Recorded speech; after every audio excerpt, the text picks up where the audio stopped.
नमस्कार, आज की बड़ी खबरों में आपका स्वागत है और मैं हूं आपके साथ निशा भारद्वाज। और आज के इस बुलेटिन में बात करेंगे कि तेजस्वी यादव का फट रहा कलेजा, ये बड़ा बयान किसका है, बताएंगे आपको।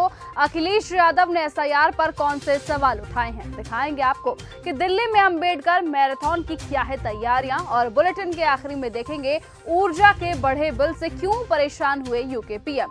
लेकिन दिन भर की तमाम खबरों से पहले एक नजर डालेंगे सुर्खियों पर। ईरान के पास न्यूक्लियर हथियार नहीं होने चाहिए, वार्ता से पहले अमेरिकी राष्ट्रपति डोनाल्ड ट्रंप का अल्टीमेटम। इस्लामाबाद पहुंचा अमेरिका प्रतिनिधिमंडल, जेडी वेंस कर रहे नेतृत्व। यूएस ईरान शांति वार्ता आज। तमिलनाडु बनाम दिल्ली की लड़ाई, सीएम स्टालिन बोले विपक्ष एकजुट होकर भी नहीं जीत पाएगा। दिल्ली में अंबेडकर मैराथन की तैयारी पूरी, कांग्रेस पार्टी अप्रैल माह को सामाजिक न्याय माह के रूप में मना रही है। इसी कड़ी में पार्टी ने जानकारी दी है कि 11 अप्रैल को लखनऊ स्थित इंदिरा गांधी प्रतिष्ठान में ज्योतिबा फूले जयंती मनाई जाएगी और 12 अप्रैल को नई दिल्ली में run for Ambedkar run for constitution नामक सामाजिक परिवर्तन मैराथन का आयोजन किया जाएगा। रामकृपाल यादव का बड़ा बयान, ईरान अमेरिका युद्ध विराम के बाद पाकिस्तान के इस्लामाबाद में ईरान का प्रतिनिधिमंडल पहुंच चुका है। ईरान का कहना है कि वार्ता तभी होगी जब अमेरिका सभी शर्तों को मान लेगा। इस पर बिहार में बीजेपी के मंत्री रामकृपाल यादव की प्रतिक्रिया सामने आई। उन्होंने कहा कि इस वार्ता में सब लोग मंथन करेंगे और सबका यही प्रयास रहेगा कि युद्ध रुके, क्योंकि युद्ध देश के लिए विनाशकारी साबित होता है। खासतौर पर खाड़ी युद्ध का पूरी दुनिया पर असर पड़ता है और हम लोग ये चाहते हैं कि युद्ध रुके और भाईचारे का माहौल स्थापित हो। अखिलेश यादव ने एसआईआर पर उठाए बड़े सवाल। उत्तर प्रदेश में चुनाव आयोग ने शुक्रवार को फाइनल वोटर लिस्ट जारी की है। लिस्ट में कई जिले ऐसे हैं जहां वोटरों की संख्या में कटौती हुई है, जबकि कुछ में संख्या बढ़ी है। लिस्ट जारी होते ही इस पर सियासत भी शुरू हो गई है। विपक्षी समाजवादी पार्टी ने फाइनल लिस्ट पर सवाल खड़े कर दिए हैं।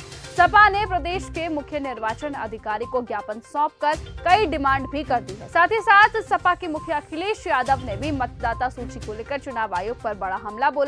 उन्होंने कहा बीजेपी चुनाव आयोग से मिलकर चुनाव लड़ती है। जेल जाएंगे पति फरमान खान, वायरल गर्ल मोनालिसा भोसले को लेकर सनसनीखेज खुलासा हुआ है। मोनालिसा के नाबालिग होने के दावों पर राष्ट्रीय अनुसूचित जनजाति आयोग यानी कि एनसीएसटी की जांच के बाद एक चौंकाने वाला मोड़ सामने आया है। जांच में वो नाबालिग निकली है। मोनालिसा से शादी करने वाले फरमान खान के लिए एक बड़ी मुश्किल खड़ी हो गई है, क्योंकि उनके खिलाफ पॉक्सो एक्ट के तहत खरगोन जिले के महेश्वर थाने में एफआईआर दर्ज हो गई है, जिसके बाद ये कहा जाने लगा है कि फरमान को जेल भी हो सकती है। किस बुनियाद पर पाकिस्तान शांति दूत बोले शशि थरूर। पाकिस्तान में अमेरिका और ईरान के बीच शांति वार्ता को लेकर कांग्रेस सांसद शशि थरूर का बड़ा बयान सामने आया। उन्होंने कहा भले ही पाकिस्तान आज शांति दूत बन रहा है, इसका मतलब ये नहीं कि उन्होंने पहले जो कुछ किया वो खत्म हो जाएगा। उन्होंने 26/11 में जो किया, जिस तरह से वो आतंकी कैंप चलाते हैं, हम किस बुनियाद पर कहेंगे कि वो शांति दूत है। आज तक उन्होंने एक भी आतंकी पर कार्रवाई नहीं की है, ट्रेनिंग कैंप्स तक बंद नहीं किया है और अभी उन्होंने पहलगाम में जो हमला किया है। ये सारी चीजें हमें याद दिलाती हैं कि हम कुछ भी भूलने वाले नहीं हैं। उनका तो ट्वीट भी अमेरिका ने लिख कर दिया था। पश्चिम बंगाल में पूर्व मंत्री के घर पर ईडी की रेड। ईडी ने दक्षिण कोलकाता में पश्चिम बंगाल के पूर्व शिक्षा मंत्री और तृणमूल कांग्रेस के पूर्व महासचिव पार्थ चटर्जी के घर पर एक और बार छापा मारा है।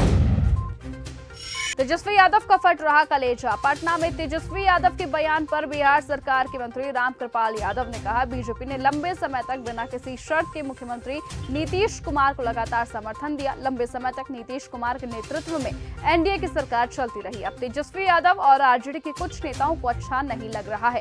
ऐसा लगता है जैसे उनका कलेजा फट रहा है। ऊर्जा के बड़े बिल से परेशान हुए यूके पीएम। ब्रिटेन के प्रधानमंत्री कीर स्टारमर ने देश में बढ़ते ऊर्जा बिलों को लेकर खुलकर नाराजगी जताई है।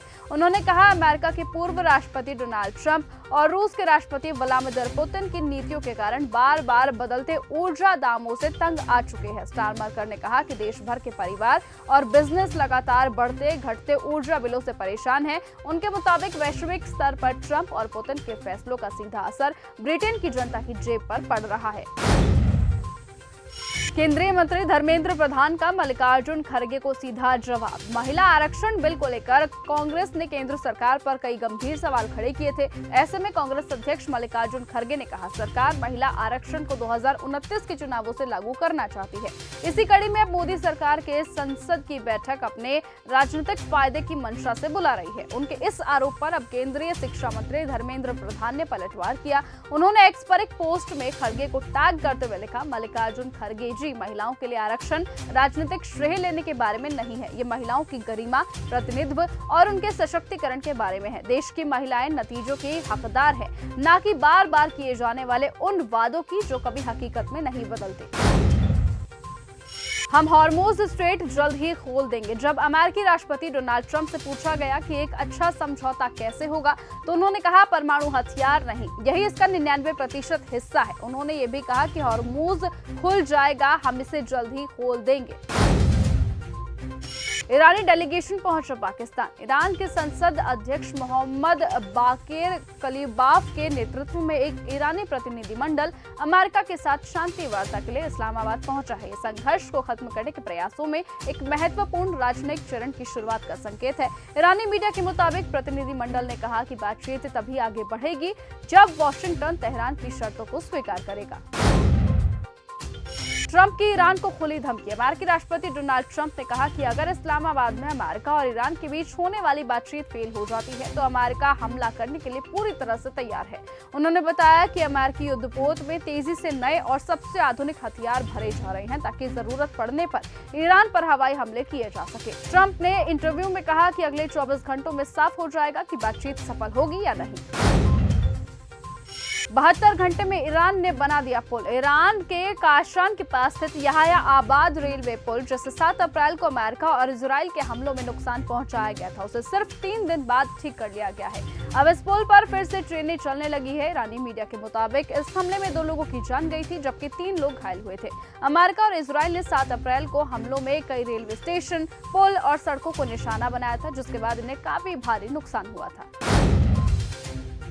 शी जिनपिंग ने दिया बड़ा बयान। चीन और ताइवान के बीच बढ़ते तनाव के बीच एक बड़ी कूटनीतिक हलचल देखने को मिली है। चीनी राष्ट्रपति शी जिनपिंग ने बीजिंग में ताइवान की विपक्षी पार्टी को नेता चेंग ली वुन से मुलाकात की है। इस बैठक में शी जिनपिंग ने एक बार फिर से ताइवान को लेकर चीन के पुराने रुख को दोहराते हुए एकजुटता और एक ही परिवार की बात की है।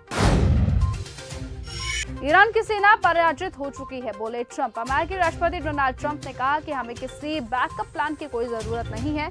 उनकी यानी कि ईरान की सेना पराजित हो चुकी है। उनके पास बहुत कम मिसाइल बचे हैं और साथ ही साथ उनके पास उत्पादन क्षमता भी नहीं बची है। वो कहते हैं कि हमने उन्हें करारा जवाब दिया है, हमारी सेना ने शानदार काम किया है। तो फिलहाल आज की इस बुलेटिन में सिर्फ इतना ही। देश और दुनिया की तमाम बाकी खबरों के साथ ऐसे ही जुड़े रहने के लिए आप बने रहिए और देखते रहिए न्यूज़ गंगा। नमस्कार।